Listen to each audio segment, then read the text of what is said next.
I'm Dr. Jordin Wiggins, and this is the Pleasure Principles podcast.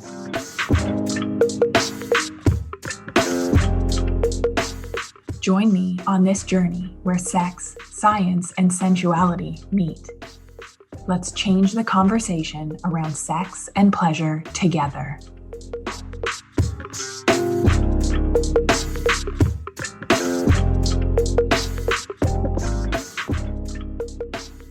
On the Pleasure Principles podcast, we talk a lot about sexual dysfunction and low libido because 1 in 2 women will experience sexual dysfunction in their lifetime. Half of women globally will experience sexual dysfunction.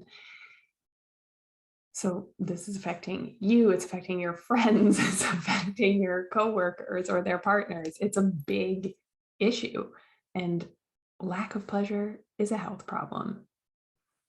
We've heard so many outdated and downright incorrect stories, scripts about sex and pleasure that it starts to color our view and our experience of it. And it leaves us in unfulfilling relationships, having unfulfilling sex or no sex at all. One of the areas where we have been done a major disservice is where you are a woman in a heterosexual relationship and you have the higher sex drive. We all want sex that is good for us. And here I'm using sex drive as a general term because if you have listened to me before my work, you know that sex is less of a drive and more of a reward system. When you are rewarded with the kind of sex that you enjoy, that feels good for you, you want more of it. We grow up with these messages and stories about what sex should be like. We see it on TV. The man sweeps the woman off her feet. They make passionate love. Everybody comes. But the woman being the higher drive partner is not as uncommon as you might think. 1 in 5 to 1 in 4 straight couples report women having the higher drive. So how does that work for women who have the higher sex drive? When you want more sex than your husband, you're battling a few things. First of all, stigma. Women are supposed to be coy and playful and let men be the pursuers or aggressors when it comes to sex. We're also dealing with rejection, and it can feel like twice as much of a blow when you are the woman because we're facing the rejection from your partner, which, let's face it, that stings. And we're also facing rejection from someone who is supposed to want us all the time. We start to doubt our sex appeal, our attractiveness, if there's someone else, because as the woman, we are supposed to be keeping our men happy. And it's gross, but it is still a pervasive belief that leads to the next point, which is feeling like something is wrong with you because your partner or husband doesn't desire you like your friends, partners, that they're saying, oh my God, my husband wants to have sex every single day, or he would have sex every day. And you're like, oh, is there something wrong with me that my husband or partner isn't like that? And the fourth is that a mismatched libido can feel like someone always loses.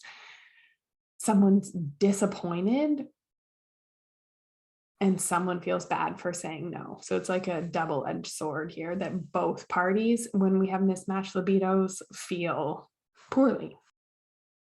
Let's talk about some reasons that you may have higher drive than your partner. Stress. For most people, stress shuts down our arousal and desire pathways. For a small percentage of people, stress has either no effect or can even increase your desire. If you're in a stressful season of your life, maybe you have young kids, busy or lots of work pressure, sick family members, your sex drive and your partners may be responding differently.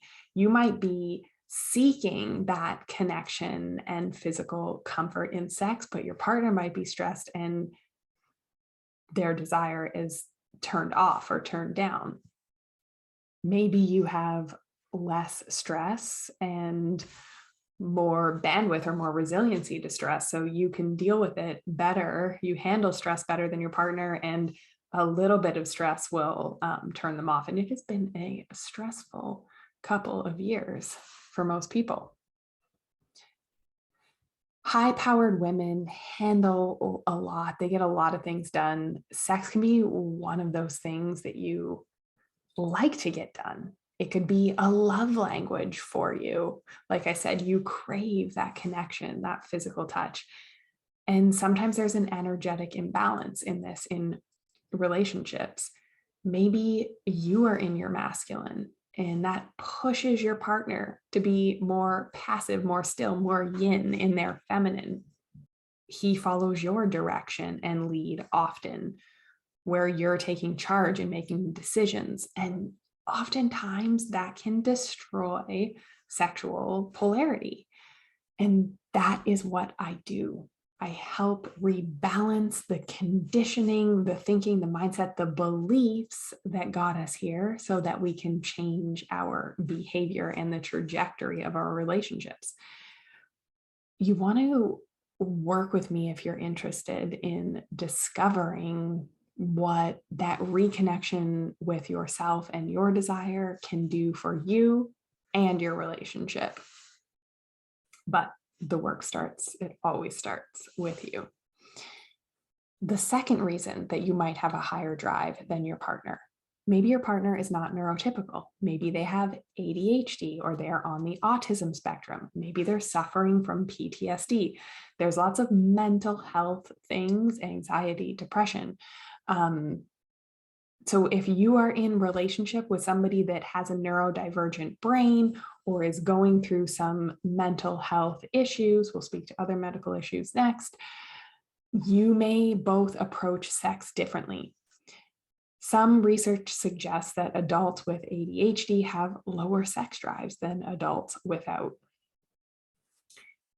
Third reason is our hormones are cyclical. We might have an increased drive at certain times of the month, like when we are ovulating.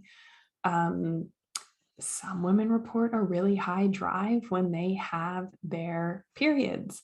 There's other points throughout our lives, like pregnancy, where desire could really increase. The fourth reason could be medical. Maybe your partner is suffering from erectile dysfunction, low testosterone. Maybe they're taking medication. For example, antidepressants often lower libido. The fifth reason is shame and guilt. Men are educated by the same poor system that we are. They're not immune to the negative shame and guilt messaging that we get about sex or the damaging misinformation that like they should be the aggressors and they should want more sex. And if they don't, then oftentimes that's emasculating and they feel shame and they feel like something's wrong with them. So that makes them want even less sex. So we're in this like downward spiral. Maybe they have sexual trauma that they have not dealt with because we often don't give men the freedom and space to do so. And the sixth reason is that you just might have mismatched libidos. And this is common. We should learn to expect it and learn how to deal with it within our relationship system without guilt and without shame. Mismatched libidos is something that you have to explore and be open to learning about together. And with the right techniques and framework, we can use this as an opportunity for connection, for more intimacy, and to keep things interesting instead of looking at it as, oh no, I want more sex than my partner. Our relationship must be failing. That's actually a terrible belief that we have. Thank you, Hollywood. All right, tips. Tips, ladies, when you are the higher drive partner. Number one, We need to address underlying concerns. Does your partner need to make an appointment with their doctor? Is there medical or physical concerns that need to be addressed? We know that men love to avoid taking these steps sometimes, but it is very important. Maybe they need their hormones tested. Oftentimes I find, though, low testosterone, andropause, is something that is more common in men. I'm dealing with it a lot in my health, my medical practice, but it's not generally the whole piece, just like women. We love to just say, oh, I think it's my hormones, and blame low libido, all of the issues in our relationships, on low testosterone. Men and women like to do this. It's definitely something that if you have other signs of low testosterone, you should be investigating, but it's generally not the whole piece. That's why we have more tips. Tip number 2 is schedule. I know that we think that scheduling is not sexy. The minute that I suggest scheduling sex and intimacy, people respond negatively because we get fed the terrible message that sex should be spontaneous. But what is sexy is having 2 loving, satisfied partners that are enjoying the sex that they are having. And when we schedule it, it can give both of us the time, the space. We can show up to be intimate and see what happens, especially when we're stressed, because a lot of people have responsive desire. So if stress is shutting down your drive, then we need to get you in a place where you are relaxed and get you out of that stress response so that you can experience pleasure. And that happens for men too, just like it does for women. Third tip is to take penetration off the table. Again, not a popular one when I suggest it, but maybe intimacy does not need to come from penis in vagina. Maybe you can cuddle and fool around. Maybe you can touch yourself while your partner kisses you, while your partner watches. There is so many ways to be intimate that don't require penis in vagina, and maybe your partner's a no to penetrative sex, but they would love to lay with you in bed while you touch yourself and kiss you. It can be super erotic, and we can add a lot of things to our sexual menu to choose from when we're taking penetration off the table. We can get creative. Tip number 4, get comfortable with initiating. If you are the higher drive partner, we need you to, this is like a 4A and B. So 4A is get comfortable with initiating, and 4B is be okay with a no. We get the messaging that it should be men that is the initiators. And if women are initiating sex, we somehow it's bad or wrong, or there's only certain instances that it's okay for us to initiate, which is all crap and negative beliefs, leading to us having sexual dysfunction and unsatisfying intimate relationships. Part of the reason why I think that the divorce rate is so high. So we want to get comfortable with initiating, and we also want it to be okay for our partners to say no, because if they can say no and we don't take it personally and we don't feel unattractive and sulky, that's actually good, because it gives them the space to say yes. Because if someone feels like they can't say no and they're always reluctantly saying yes, it just injects bad energy into the relationship. So be able to initiate. We teach tips for how to do this. We also want to be able to take a no without it crumbling us or us attaching story to what it means about us. Tip number 5 is turn a no into an opportunity for conversation or other ways of connecting.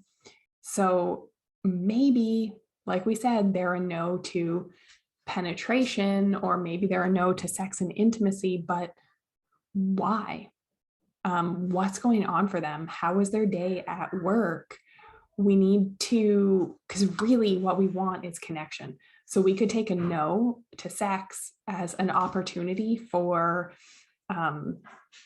empathy, getting to know what's going on, getting to know each other's experience, our internal world. And oftentimes when people feel seen, like, I'm exhausted, I didn't sleep well, my shoulder's been bothering me, or I'm really stressed about something that my boss said to me at work, and I feel unworthy of pleasure. Not that they're going to voice it like that, but you know what I mean. The topic will come up. And oftentimes when you can talk about their source of stress, it's going to leave you feeling connected. And oftentimes that's what you were craving by wanting sex in the first place. Tip number 6, sex toys. We can use them by ourselves or together. Sometimes that's just a great way to take the pressure and the work off your partner, especially if they feel like they have to give you an orgasm and everyone's exhausted. Sometimes a toy is just great, or a fun way to spice things up.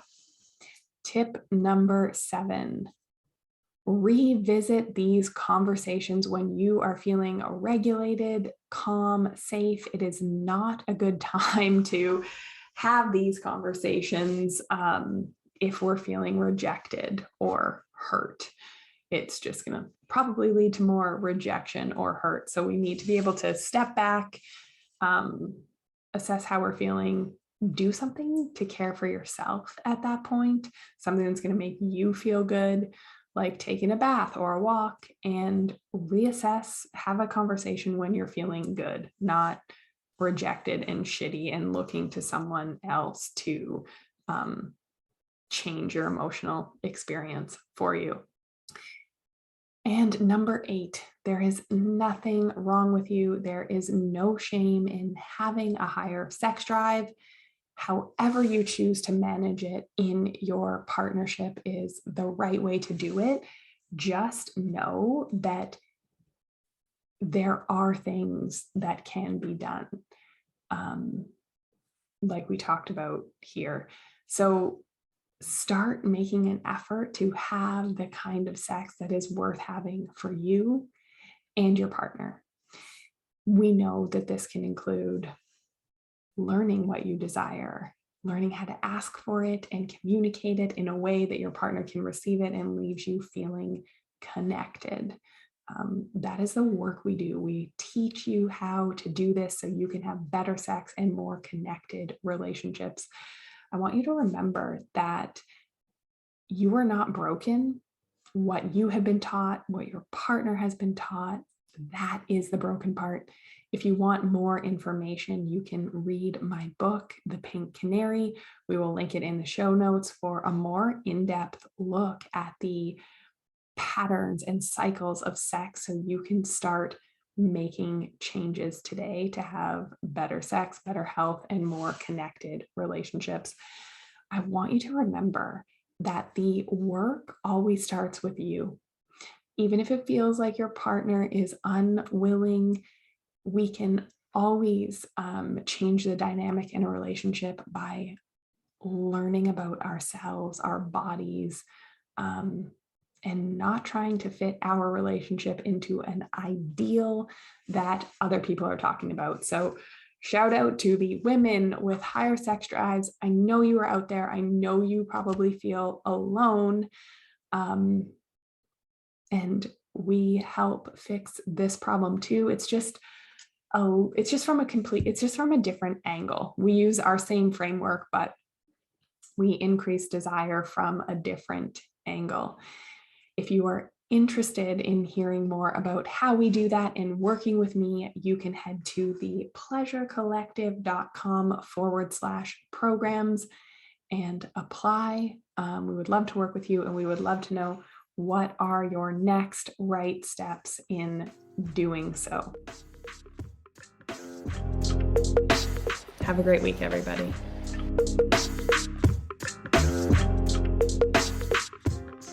If you like what you heard in this episode, leave me a rating. Your support helps me get discovered by more women like you. Together, we can change the conversation around women's sexual health and pleasure for you, your partners, and generations to come.